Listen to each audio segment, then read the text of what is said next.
Good evening, it's Monday night. Welcome to Time to Go Wild.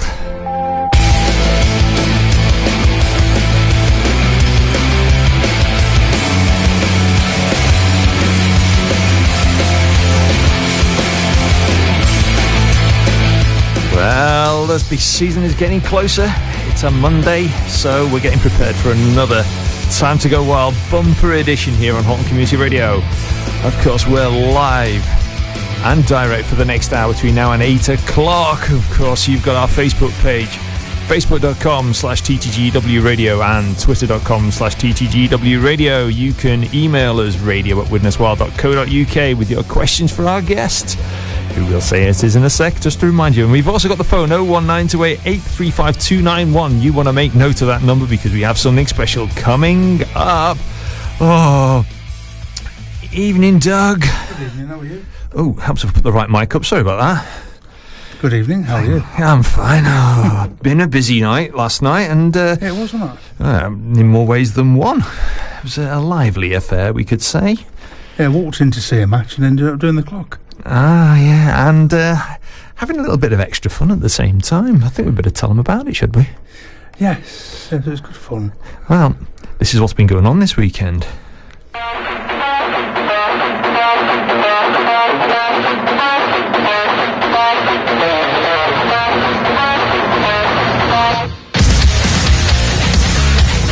So we've got a few results from this weekend's games. Bit of rec hockey was going on over in Ice Sheffield this weekend. It was a playoff game for the Riverside Raiders.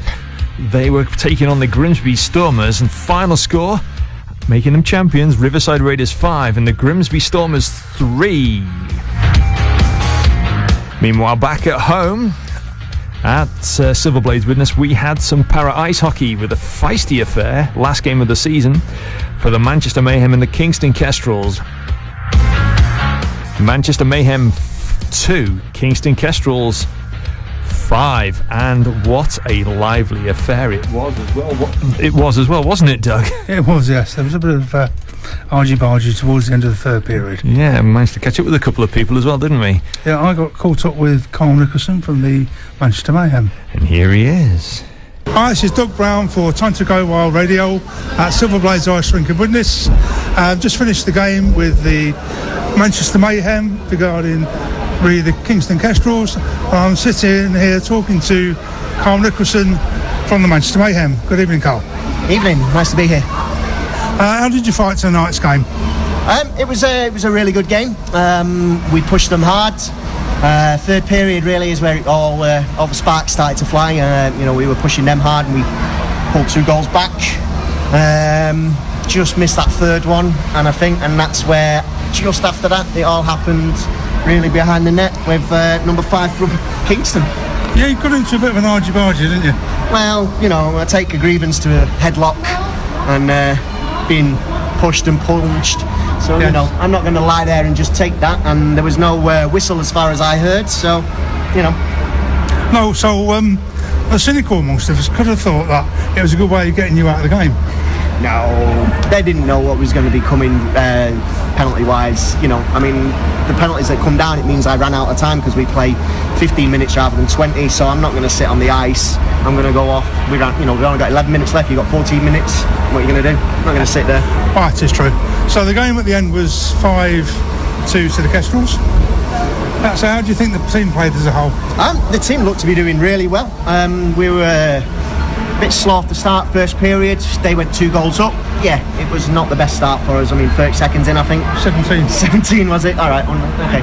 Yeah, wasn't the best start for us, but, it's early days at that point, and you push hard, and, the middle period, again, they get 2 goals. But we were pushing a bit hard and we were getting a bit closer and closer, and then we swap it up in the third and put me in the centre spot rather than at the back, and 2 goals up. We look to be on a really nice comeback. Yeah, as a fan, it was really enjoyable, and thanks very much for being with us tonight. You're most welcome. I hope to see you again. Yeah, and we will be covering any para hockey that comes in to Widnes because it's all inclusive. That's what we like. That's what we like as well. Good night.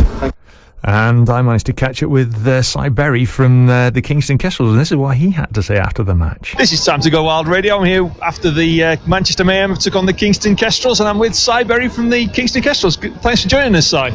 That's okay. It was a bit of an exciting game, wasn't it? Yeah, it was a very lively one. You managed to get yourself a nice little goal there. Well, yeah, I always seem to score one from the blue line or just in between in each game. And quite luckily this time we had no one offside, so that was all right. It was a lovely little lift over the top and just snicked in off the goalie's glove, if I recall. Yep, it did indeed. Third period got very, very lively. Yeah, it got a little bit tasty. Mr. Nicholson and Clarkson had a little bit of roughy-tufty behind the net. And then Rob Allen came in to put his 2 penn'orth in, so it got a bit tasty then, I think. Yeah, first time I've been in attendance at a sledge, well, para or sledge, depending on how you look at it, hockey fight. So it's going to be an interesting one for people to see. Yeah, it might boil over into the playoffs now, because obviously Manchester and Kestrels are in the playoffs. Whether we'll meet each other's dependent on the results on the day. And where will the playoffs be taking place? They're in Hull on the 2nd and 3rd of September. There's 4 games. It's first place, which is us, will be playing either Sheffield or Peterborough, depending what happens next week with their final game. And Cardiff will be taking on Manchester on Saturday. And then on Sunday, dinner time will be the winners playing each other, and then at the tea time, the 3rd, 4th place playing. And it's free to come, and I'm sure it's going to be a good event. I bet it will be. I mean, I'd like to be there if I could get a chance, but we'll just have to see what happens with work. well, I'm sure you'll like to come back to Hull, you get your grassroots there. Oh, I keep coming back when I can, but what do you think the future's going to be for the rest of the season and the playoffs for the Kestrels? Well, the rest of the season has finished. We're unbeaten this season. We've gone all 8 games, all games with not losing a game, and conceded very small goals. Today we just went a bit headless chicken and slacked off in that period there that let Nicholson through and score 2 goals. But there again, if you're going to let someone like Carl Nicholson through, you're going to get punished because he's an excellent player. Thanks for joining us, and best luck in the place of the Kestrels. That's all right, and it was nice to be back on the ice with some old buddies like Pat Bailey, and that I served my time within the Great Britain team. He's a good lad. Quite surprised he didn't get in there with the punches, considering he's doing wheelchair boxing at the moment. Well, that's another sport for people to keep an eye out for then. Yeah, you need to be strapped in your chair if Pat's going to thump you, otherwise you're going to go out the back of it. Anyway, safe trip back to Hull, and thanks for joining me. Thanks a lot for listening. Yeah, all the best. Cheers, bye. So there we go, very diverse perspective, but very balanced actually from both players on the game, don't you think, Doug? It was, yeah. It was a very interesting game. It was. A bit slow to start for the Mayhem. Yeah, they were a bit slow out the blocks, and the Kestrels were very fast skaters, and skaters, sledders, players. Yeah, players, yeah. Well, the Mayhem were on the back foot for first 2 periods, and then it stepped up when Carl scored 2. Yeah, there were 2 very, very quick goals in that 3rd period, and it definitely livened up. The highlights will be going online a little later on this week, and it was it's something different when you see them having a bit of a scrap when they're strapped into those sledges, isn't it? Oh yes, I thought some of the tackling was a bit hard as well. Well, it's hitting into game. The boards. As long as they're not T-boning each other, which they can get called for, it's a pretty rough and tumble game. You watch some of the international stuff, it gets very, very lively. Yeah. So, well, moving on from that, of course, we've got the coming season, but we've got a little treat for everyone, haven't we? We have, yes. Competition time. This week, you stand the chance of winning a hoodie and a T-shirt. Ooh. And the question is going to be, which player is returning to the Widnes Wild after a break? Yep. So you can call in with your answers to 01928 835 291. Lines will open during our second song. Not the first song, our second song. That's when we'll be taking calls. So what's the question again, Doug? Which player is returning to the Widnes Wild after a break? Okay. And you call in on 01928 835 291 during our second song, and all being well, you'll be able to win that prize. And in the meantime, we better introduce our studio guest for this evening, and we tried to get both. We did, yeah. We tried to get the twins, but we couldn't really. No. Usually they're quite inseparable. And you can see the grin on his face at the moment by the way we're winding him up. And he's wearing his hair in his man bun, so he's not showing off his mullet. Evening, Ratty. Good evening, guys. Thanks for coming to join us. Good to be here. It's so. What have you been up to during the summer while you've been sort of between teams and games and everything? Not much really, just relaxing. Been on a few holidays. Went back to the States to visit my friends. Yeah. Travelled up and down the East Coast. So whereabouts in the States were you? I started off in North Carolina, Charlotte, which is where I played for a season. We went down to Florida, Daytona, to watch the NASCAR. Then after that, we travelled back up right to the top, Maine. We went hiking up Mount Katahdin, it's called. It was the same day when the wild guys hiked up Snowdon. To raise money for Laura. Yes, I remember seeing the pictures online of you doing that. Yeah. I have to ask a quick question. Now, did the guys on that Top Gear show say when they put on their card that NASCAR was rubbish? I mean, I don't think it's rubbish. Do you think it's rubbish? No, I think it's great. You can from the stands you can see the whole race, like Formula One, and there's a lot more crashes as well, which is good to watch. so bit sort of ice hockey with cars, perhaps. Yeah, similar. Going around in circles. Yeah. At least you don't do that on the ice with the Wild. No, that's true. So we better get stuck into a few questions. We've got a couple. We had some sent in as well, but we've got our usual little bundle of questions. So tell our listeners a little bit about who is Tom Ratcliffe. Come on. So I'm 22. I'm training to be a chartered surveyor in real estate property alongside ice hockey. Started playing ice hockey when I was about 15 years old at Altrincham when the new rink opened. From then played all my juniors there. Then when I left the juniors, signed for the Wild, which was at the age of 18, which was a great experience for me. And at the minute I'm currently studying at University of Salford while working full time and playing for Widnes Wild. So busy guy. Quite busy. So what made you, when you were sort of looking for teams and the Wild began, what made you choose Widnes over other teams?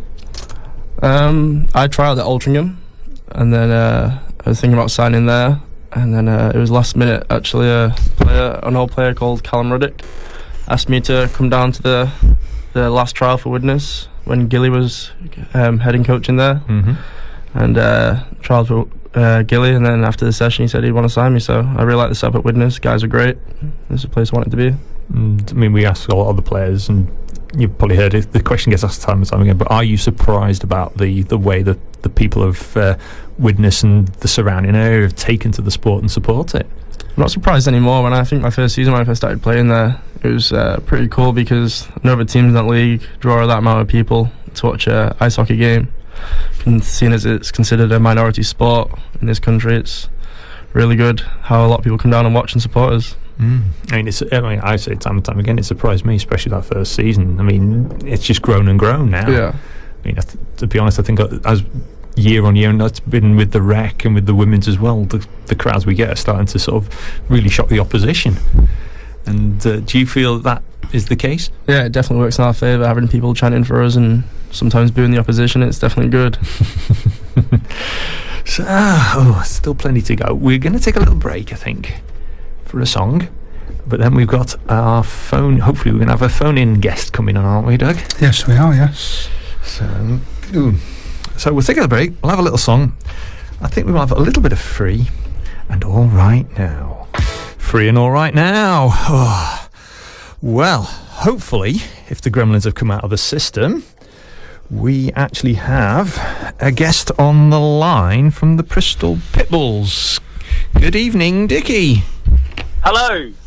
We've got you back. That's fantastic. There was a silence there. I thought you had enough of me already. No. Welcome to Time to Go Wild Radio. Thank you for having me. We've been chatting for the last couple of weeks, haven't we, Dickie, about the history of the Bristol Pitbulls. So would you like to tell us a bit about them? Yeah, no problem. We're a club. It's going into its 9th season. We play in the NIHL South. It's the new leagues, obviously. Everything's going on with the the summer and stuff. We unfortunately we lost our rink about 5 years ago, which meant we had to be on the road and commute. We were like the circus, and coming to town, we were in so many different venues trying to finish our season. But we found some stability in Oxford. We've been there for the last 4 years, which has been great, and hopefully next year it will be our fortunes will turn, and we're back in Bristol. So what's happening in Bristol now?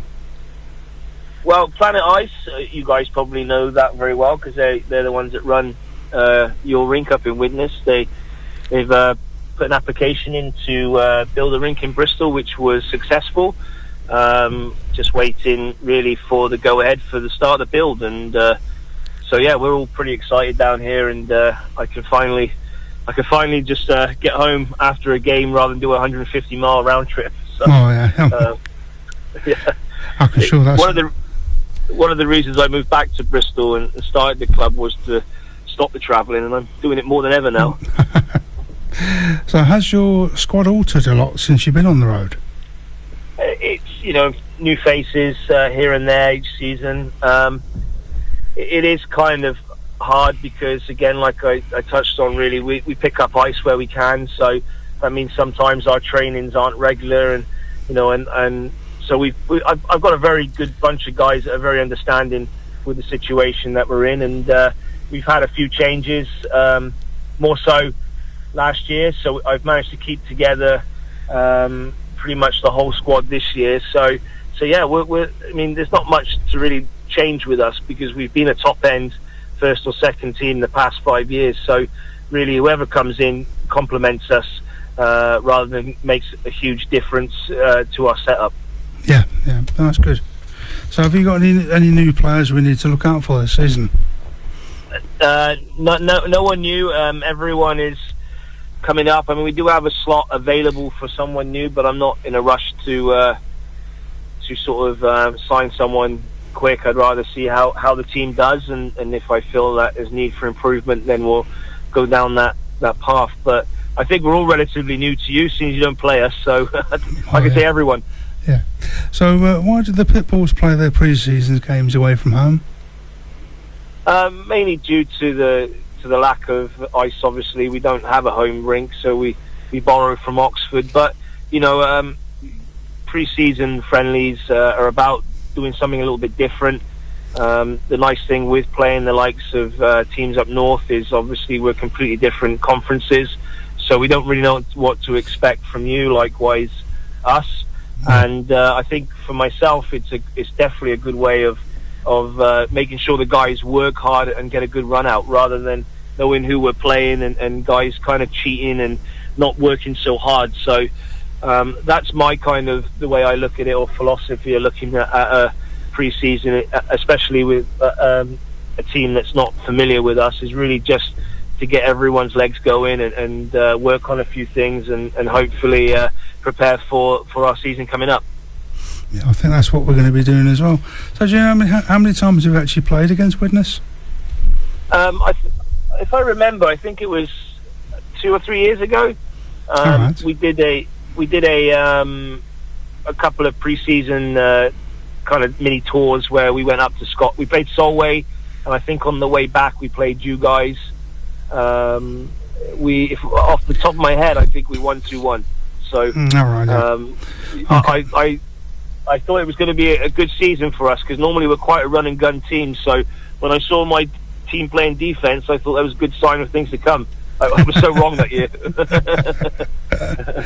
So do you know anything about our current squad? I'm not too familiar. I think obviously where you guys are up north, we're down south. Unless we're juniors, you would rarely sort of cross over conferences and play. I'm a bit older than most of the guys on the team. I remember the Soliols and the Tigers, the Doyles and the Brittles and stuff like that you guys have. I know Carl Nanami. I can't say his name is Natami. Yeah. Not so much from ice. We played roller hockey about 10 years together in Budapest. So I haven't seen him for a good 10 years. In fact, I didn't even know he played ice until I seen that you guys had announced him last year. So that's about as obviously I knew Scott, which is probably the wrong person to say on the radio. But no, we can mention anyone on here, mate. Yeah, no, I was just joking. But Scott played in the EPL, and that was more familiar to me. So so you're relatively new, you guys. Well, we've been going 4 years. The squad, I said the 5th year this year, isn't it? The squad's fairly similar to what it was last year. We kept our main base. We didn't even have to have trials this year, which was unusual for us. I think we've got four, maybe 5 new players. That's about it. So they fit in quite well. So you're looking forward to the game on the 27th then? Yeah, I mean, like I said, there's a little bit of the unknown. You guys are probably going to want to get a little bit of revenge as last time we managed to steal the points. But yeah, I mean, I think Widnes' coach will say the same. It's a good way of testing ourselves. I don't expect. All I expect us to do, is get a good workout, win, lose or draw. So it's really just preparation and putting things into lines and combinations, things you can't really juggle or try with if you don't have these kind of pre-season games. So we're looking forward to this, and obviously with the huge changes in the leagues, which you guys have also benefited from as well up there. So I'm looking forward to an all-in-all good season and an exciting one. Yeah, well, hopefully we'll have quite a full house, because we've sold quite a fair few number of season tickets this year. So it's the first game of the season, so it should be in front of a full crowd. Oh, nice! Which should be nice for everyone. I'll have to put my teeth back in. Yeah. Well, we're looking forward to seeing you back up here in Widnes for the game. I was actually there for that game the other year, so mind you, I'm always behind the camera for most games, so hopefully everyone will have a nice safe trip up for the game, and we'll be looking forward to seeing you then. Yeah, sounds great. We look forward to being there, and good luck for the rest, and we'll see you on Sunday. Yeah, thanks, and we'll be seeing you, and best of luck for your season as it comes along. Thank you very much. Thanks very much. So there you go. A little bit to come, lots to come. Don't forget, competition. If you got that answer, 01928 835 291. Bit of Nickelback there when we stand together. It's time to go Wild Radio on HCR 92.3 FM, and we've got competition time. And what was that question again, Doug? The question was, which player is returning to the Widnes Wild this year after a break? And we have Hannah on the phone. Hi, Hannah. Hi. Welcome to Time to Go Wild Radio. And who is the answer to our question? It's Dan Bracegirdle. It certainly is. Congratulations. You're a winner. Oh, you've beaten everyone else through to this. So, are you looking forward to the coming season? Well, it's my friend that's more into ice hockey. She got me sort of like into it. I've never actually been yet. So, well, come along on the 27th. You'll be more than welcome. Okay then. It'll be a very, very interesting game. So yeah, I hope you're going to be looking forward to coming to that and get your first taste. So hopefully your friends have been bigging it up for them. Oh, cheers. Well, thank you for coming on air, and thank you for being a winner and listening to Time to Go Wild Radio. Thank you. Okay, we'll catch you again. All bye right, thanks. Bye. So we have our winner for this evening. A little bit of this now.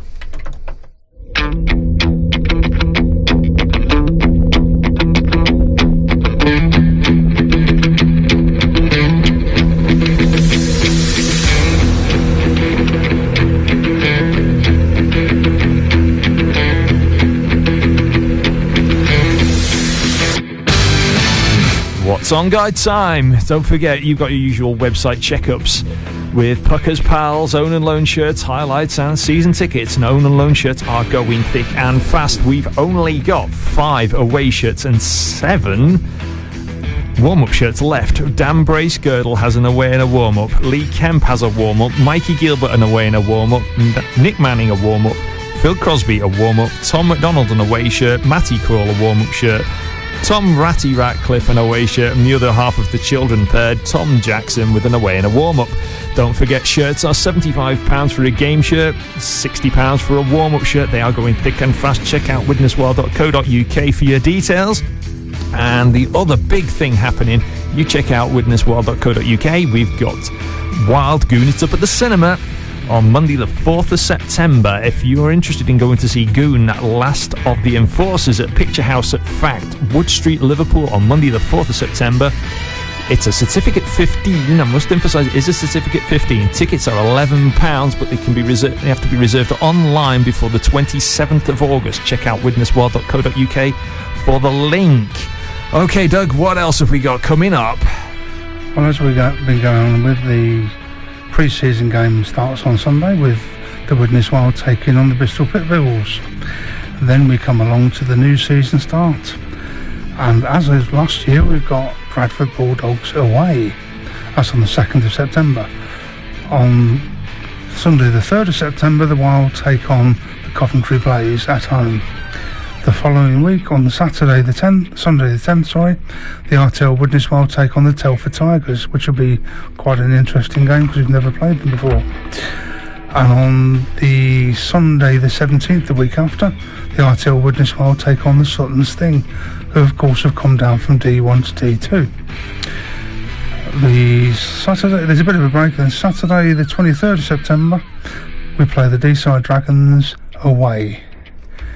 On Saturday the 30th of September, we take on the Sheffield Sheffield Senators away. And then back in Widnes on Sunday the 1st, the RTL Widnes Wild take on the Blackburn Hawks. All RTL Widnes Wild home games are on Sundays and face off at 5:30. For other face-off times, please see Twitter and the local websites. Have we got an Icebreakers coming up shortly? I think we do, don't we? We have. The Icebreakers takes place on the first Wednesday of the month, and it's at 9:30 at the Silver Blaze Rink in Widnes. If you look on Twitter and Facebook at #IcebreakerNW for full details. And I think we need to give one more important announcement. Really important thing to mention. We better have it, otherwise we get lynched. And I know who's listening. We know they're both listening. Yeah, it's Matt and Ruth's wedding anniversary coming up soon. So happy anniversary, I think, in order, don't you, Ratty? Yeah, happy anniversary. So happy anniversary to Matt and Ruth, and we'll know see you at the rink on for the pre-season game. Yeah, well, it was one of the most special weddings you could have because it was wedding on ice. So yeah, how many people can say they got married on an ice rink with a Zamboni behind them for the backdrop? Bit different. It was, and afterwards we had a game, didn't we? We did. Which is most interesting. Yeah, considering it should have been a bit of a friendly, it definitely wasn't. No, it didn't turn into a friendly after all. No, well, Ratty, when is ice hockey friendly a friendly, and when is ice hockey friendly just ends up becoming a proper hockey match? I think every game you got to take as a proper hockey match. I don't think there's any such thing as a friendly. That's good to hear, that kind of comment. Your friends off the ice, but on the ice, yes. Well, I may as well ask the question now about friends and foes and friends. It's the one that Ollie put to a few people, and it's a good one to ask. And you know about the Crystal Maze, don't you? The way in which they play that. The Crystal Maze on TV? No? No. Oh, it's looking blank now. Sort of adventure games. You have to do tasks, and if you either get a time limit and you can get locked in a room and then you can't get out, or you do something wrong, you get locked in, or if you finish it, you get a crystal. Yeah. And that crystal gets you time to win prizes and money and stuff. But if you get locked in, you have to sacrifice one of these crystals if you want to get a member of the team back. And sometimes people do, sometimes people don't. So if you're in one of those situations and you had to decide, I've got a crystal here, do I sacrifice it to get somebody out? Who would you get out? Who would you really want back to make sure that they got all the prize money to help you get the big prize money at the end of the game? Someone could be this team, could be another team you've played on. someone who I'd want back to the team. Back to the team, yeah. You wouldn't leave them locked in the lock-in room.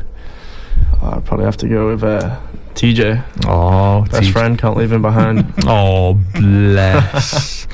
Who would you leave in there? Who would I leave? Definitely Mikey. Ooh, 100% Mikey. Way too annoying. Oh, I'm only playing. Poor Mikey. Ah, such a shame. So, we've got a good question actually. There's some written in, haven't we, Doug? Yes, we've got a really good question from Dave Tatum. Dave Tatum.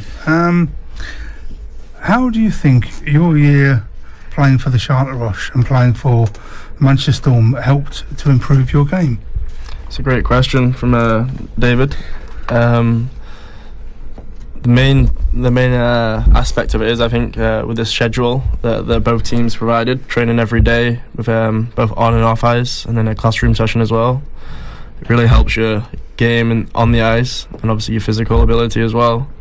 Both teams, when I trained for them, the only off day was a Monday, and so we train Tuesday through to Friday, and 2 games every weekend. So you're on ice every day, and obviously that really helps my game a lot. And both teams were very technical off the ice as well, in terms of what they provided for you physically, and then also the classroom sessions. So we'd go over gameplay from the weekend we just played, and we could see where we'd gone wrong and how to better ourselves for the next week. I was going to ask about the classroom sessions. What sort of bit more detail? What sort of things out of the norm that from your previous teams would you say that we were finding from it? Yeah, so both teams, especially when I played for the Manchester Storm, Omar Pasha would get the games from the weekend.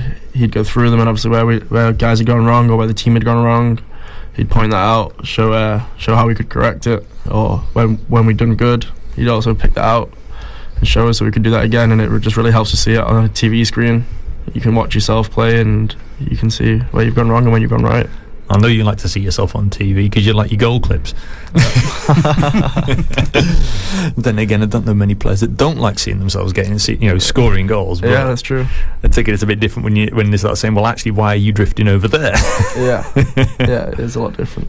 In what way would you say that things like video technology and being able to see the game back has helped not just yourself but the whole of teams improve? I think individually as players, not only like gameplay, but sometimes some teams record them practice and how players skate. You can look back at how I know I've done it before with other coaches. They record my skating technique, and I can see how it was bad and how I could correct it to be better and faster and more efficient in skating. So I think it's, especially with technology these days, it's getting really good. You can time yourself going around the rink. The other night, Doug brought down his speedometer. We had some fun with how fast some of the guys could shoot, which was good fun. Yeah, some of the players were a bit disappointed how slow they were. Yeah.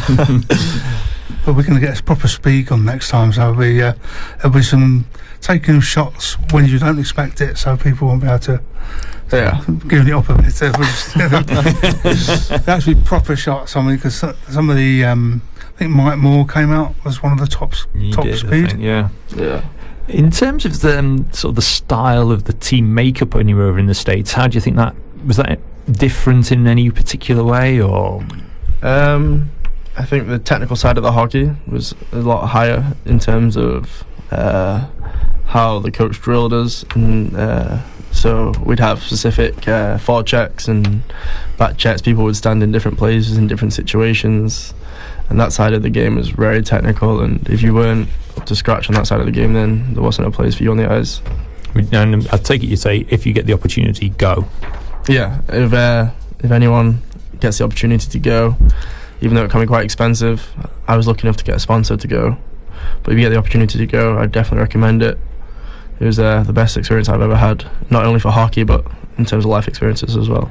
Were they affiliated to any higher teams? No, not really. We the first when I played for the Charlotte Rush, that was their first season, so they weren't really affiliated then. Now they are affiliated to a team in the NAL division, which is quite a high junior setup, and most kids who play in that division are looking to go quite far in hockey. and they're affiliated to the I think it's the New Jersey Hitmen. Well, I'm going to ask, do you follow an NHL team? No, not as such. I don't have time, unfortunately, but I do like watching the NHL. Any team in particular that you sort of find as a bit of a favourite? I'm a big fan of the Rangers. I got to go watch them when I was out there with Bowen. Me and Bowen, when we played out there, we got a chance to go to Madison Square Garden and watch them play.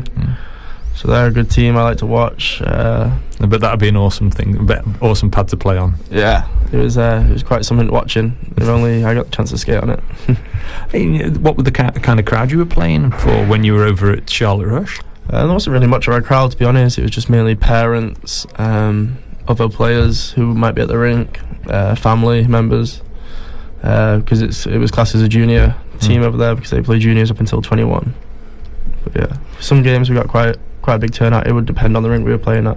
I mean, now that effectively the Wild are in the third tier of British hockey, I mean, personally, I think Doug will agree with me that the standard has improved year on year. I've been watching. I mean, how would you say the standards have improved across the board? I mean, you've played D2 and you've played Elite last year. Yeah, I'd say hockey's definitely improving in the country each year, especially our league this season with the EPL folding. There's teams which have moved down into ENL1, as it used to be called, and then obviously there's some teams from ENL1 who've dropped down into ENL2, which is going to make our division a lot more competitive, which is always good. We're looking forward to getting the rivalry back with a D-side team for next year, because that was always a fun game. Yeah, D-side, I'm looking forward to playing D-side. I know quite a few guys who've signed for that team, so it'll be good, and it's always been a good game to play against D-side. Yes. It's already packed the rink again, wasn't it? We're having kind of a local derby. Well, I mean, Altrincham, Blackburn, particularly Blackburn, was starting to bring a decent following. Altrincham were building their crowds last year, and I think we did feel it a bit not having that big bounce off D-side as well, and hopefully that's going to start to fall back in with their D2 team, considering we know a number of the players who are looking at playing for them. Yeah, it should be good. So yes, all friends off the ice, but no, once that puck gets dropped, no friends. It's still position, aren't you? Yes. I'm going to ask this one. I mean, you've often got into a couple of tussles. Ever dropped your gloves and regretted it? I don't think so. I think if you're going to drop your gloves, you got to be ready to fight, and whatever happens, it's your own fault. I've never regretted having a fight, to be honest. I know a couple of years ago, I think it was you, Bez Hughes, and who else was on that line? There was definitely you and Bez on the line. Lee Pollitt as well was on that line. Might have been Lee Pollitt, but I know that you and Bez used to enjoy a good chirp at a few people, particularly someone like Alty, and you could see them getting so wound up, and it's like this unusual lineup would come out, and they're like, oh no, it's chaos, it's Bez and Ratty, here we go. All kinds of chaos ensuing. It's always good playing with Bezzy. He's not scared, and I think chirping and talking to players, it's part of the game. And players who get upset about that, then they'll lose their temper then. The chaos came out of the playoffs as well, didn't it? Oh yes. Women playing the Sheffield team in the final, the chaos team came out in the last, there's quite a good rivalry with Sheffield, considering obviously we've got quite a few of their ex-players, so there's always a bit of a... I think they were looking for revenge but didn't get it. Yeah. No, there's no love lost between the Senators players and the former Spartans, now Wild guys that we've got. I mean, we know it's going to be a bit of a ding dong and a bit of a point to prove, and it does make for a lively game. But once you put that badge on, you see who they're playing for, and you can tell they're all playing for that big Panther badge on the front of the shirt. Yeah, that's right. And this is why we like having players like yourselves back at the Wild. That's why you've come back. Yep, I love the team, love the guys, and love the fans who come to watch. The fans love seeing people like yourselves on the ice, because it's a game. It's also entertainment. Yep. There's something about hockey I find that is more than just sport, because there can be antics, like the referee can pratfall, or there was one on the intro video the other year where I managed to catch the referee, and he does literally just loses his edge and collapses, and they have penalties to pay. I mean, have you ever had any forfeits that you can talk about on air? In terms of whilst playing, or in your career for in your ice hockey career? I mean, I know there's like in training you have the forfeit. We have to do like an extra lap or something. Was there any silly forfeits that you've had to do that you can actually talk about? I know some of them aren't particularly air friendly. There's one, I guess, when I won't say which team, but when I was playing for a team, some of the if we went out after a game and someone got friendly with a lady, then they'd have to do a lap on the Monday morning practice or Tuesday morning practice. That's a good one. I'm not sure if it's air friendly, but it's not too bad. No, that's given in an air friendly way. Yes, that's acceptable. I think there were problems with that one with the station. No, yeah. You know, there's all kinds of different pranks that have been played on people over the years. The usual, sticking things on their skates as well. I mean, have you ever had any pranks played on you that you can talk about? Yeah, I've had the old leg tape on the skate blade a few times. You don't see it until you step on the ice, then you fall over. People always mess about with gear in the locker room and stuff like that. I used to do that quite a bit. Gear's probably the main one in the locker room. So do you have any particular things you have to do before a game? I'm not really that superstitious, to be honest. I just make sure I'm ready to play. I like to have enough time to get ready. I don't really put my left leg pad on first, my right. I just get ready. I like to have a chat to the guys, mess about a bit, get the boys going. But then when it's time to play, I like to zone in and focus and get going. Any players that you've seen, both here and in the States, that have had that really intense routine where if it goes wrong, they have to start? Is there a particular oddity? Yeah, I used to play with a goalie in the States. He used to watch the same motivational video before every game. He'd go outside and throw the ball against the wall at the same time. Yeah, you'd always see him watching that video, like in the corner of the locker room or outside somewhere. Everyone's different. I think people have different ways to get ready, and that was his way. But goalies are a different breed. Yes. Have you ever played in goal? No, never. You've never, and even in training, decided to don the pads and have a few pucks fired at you? Definitely not. Doesn't call me at all. He doesn't fancy people hitting him with pucks. Bless. So are you going to have a haircut this year? I don't plan to have a haircut. Maybe a trim. I think you and TJ, we need to arrange something. I think about getting your hair styled. Apparently, Steph Drinkwater's rather handy with the pair of scissors. Oh yeah, I believe so. So yeah, Steph, if you're listening, you might get a call to do a bit of restyling on two players. A bit of a makeover. But I gather TJ's got rid of his TJ had a shave his ice on, duster. Yeah, he had a shave on Friday, so no beard for TJ at the moment. Going to be all young looking. Well, just before we're coming to the end of the show, but we have got something we would like to read out that was sent in on behalf of the Riverside Raiders as a little something just to round off their season. Doug? Yeah, Mike Tynett from the Riverside Raiders sent this in. He said 2017 has been an amazing season for everyone involved with the Raiders, both on the ice playing and off the ice, making sure the club runs smoothly. It's an amazing feeling to have finished the 2016-17 season on a high, bringing home the Ice Hockey Summer Cup Playoff Championship Trophy to Widnes. There are simply too many people to name, but a massive thanks to Howard Hughes, Mike Tynett for all the help with the club management, and Ben Donkin and Jez Evans for their time coaching the team throughout the season. The hockey family in Widnes is a strong and close community, and the Raiders are proud to call the rink our home, and we are proud to bring home the trophy, which will be situated in the trophy cabinet when we get one.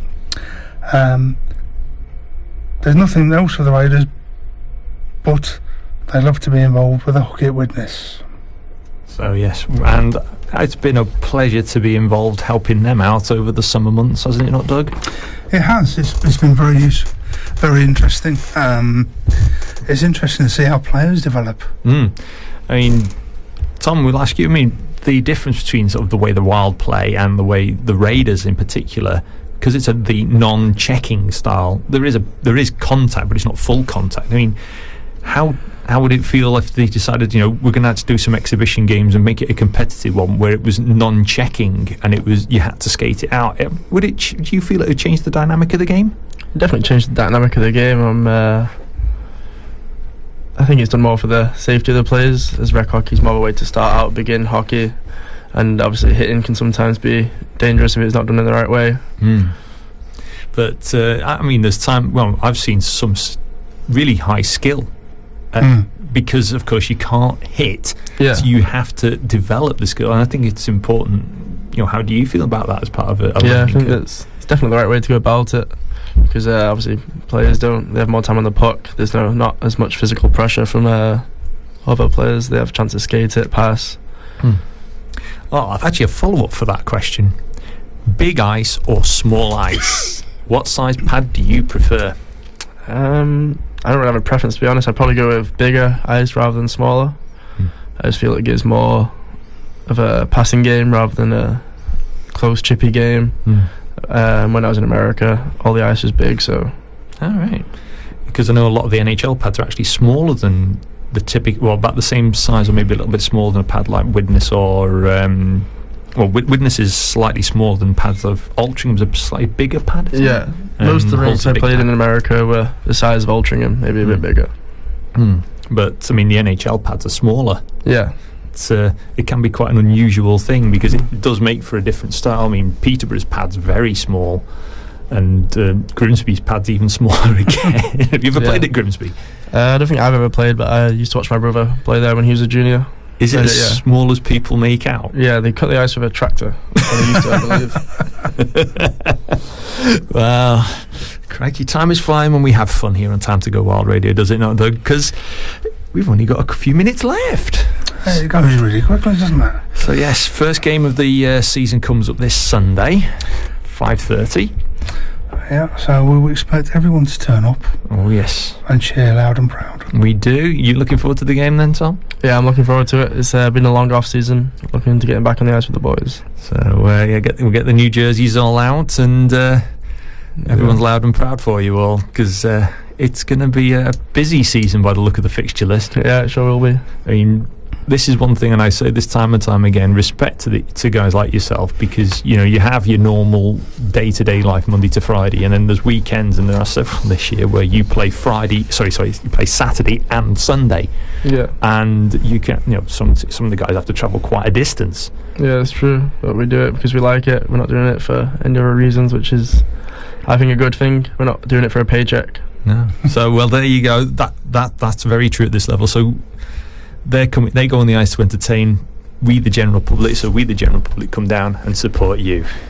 So anyway, we're about almost out of time, so Tom, thank you so much for coming on this week. It's been a pleasure. Thank you very much for having me, and thank you for the listeners as well. Yeah, and well, Doug, plenty to look forward to for next weekend. Oh yes, lots to look forward to. And the following weekend is going to be very busy. Bradford followed by home to Coventry. Yes. It's amazing how we got Bradford again in the first game of the season. It is, yeah. It's spooky, that. It's a quaint little rink, is Bradford, is it not? Yes, just make sure the players don't trip up on the stairs coming down. Yeah, that's always a tough one. The only place where players actually go upstairs to the dressing room. It must be fun without skate guards. Yeah, and there's metal on the steps as well, so you got to watch out you don't mess up your grind on there. Yeah, don't lose an edge. Yeah. Well, it must be bad for the netties coming down and all that equipment.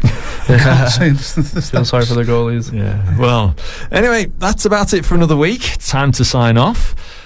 I'll be back tomorrow night from 10 with more musical madness and mayhem with the Box of Delights. Doug? Good night. See you next week. And we'll be back next Monday with more Time to Go Wild Radio. So this is Halton Community Radio. This is the Time to Go Wild Radio show. Until next week, ta-ra.